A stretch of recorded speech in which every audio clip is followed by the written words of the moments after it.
Magandang umaga po sa ating lahat, mga kapatid. Magandang umaga po, Father.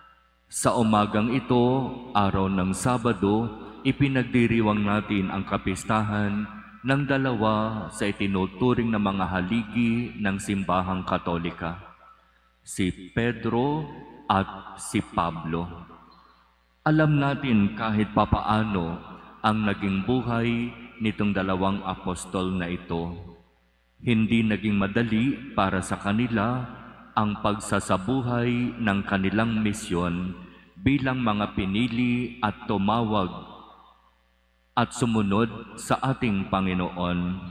Sa kanilang buhay, malinaw na makikita natin na ang tunay na pagsunod sa ating Panginoon ay may kasamang krus. May kasamang mga sakripisyo, maraming pagsubok, maraming pag-uusig. Si San Pedro at si San Pablo sa kanilang pagsisikap na makasunod sa ating Panginoon ay dumanas ng pagkakulong ng matinding mga sakripisyo. Pero sa lahat ng ito, hindi sila pinabayaan ng Diyos. Sila ay sinamahan, ginabayan at tinulungan ng Diyos sa kanilang misyon. Kaya nga sa unang pagbasa, di po ba, kahit si Pedro ay nakakulong at nakagapos ang kanyang mga paa at kamay ng tanikala, nagpadala ang Diyos ng kanyang anghel para ilabas sa bilangguan itong si Pedro sapagkat meron pa siyang mahalagang misyon na dapat gampanan. Kaya dito sa karanasan na ito ni Pedro, malinaw na ipinapaunawa sa atin, mas makapangyarihan ang Diyos kaysa sa kapangyarihan ng tao.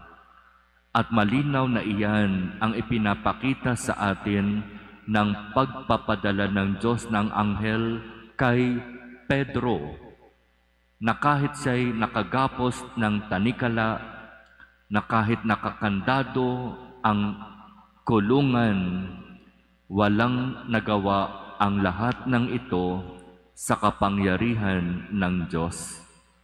Nakalabas ng kulungan si Pedro at nakapagpatuloy sa kanyang misyon. Mga kapatid, sa dakilang araw na ito ng kanilang kapistahan, patuloy tayong humingi sa Diyos ng biyaya na katulad ni Apostol San Pedro at San Pablo, tayo rin nawa ay maging mga tunay na mga tagasunod at tagapaglingkod ng ating Panginoon, na kahit na iharap tayo ng Diyos sa iba't ibang uri ng pagsubok, pag-uusig, pagtuligsa, manatili pa rin tayo sa ating pagsunod at paglilingkod sa Diyos. Sapagkat sa bandang huli, ang lahat ng mananatiling tapat sa kanilang misyon ang tunay na pagpapalain.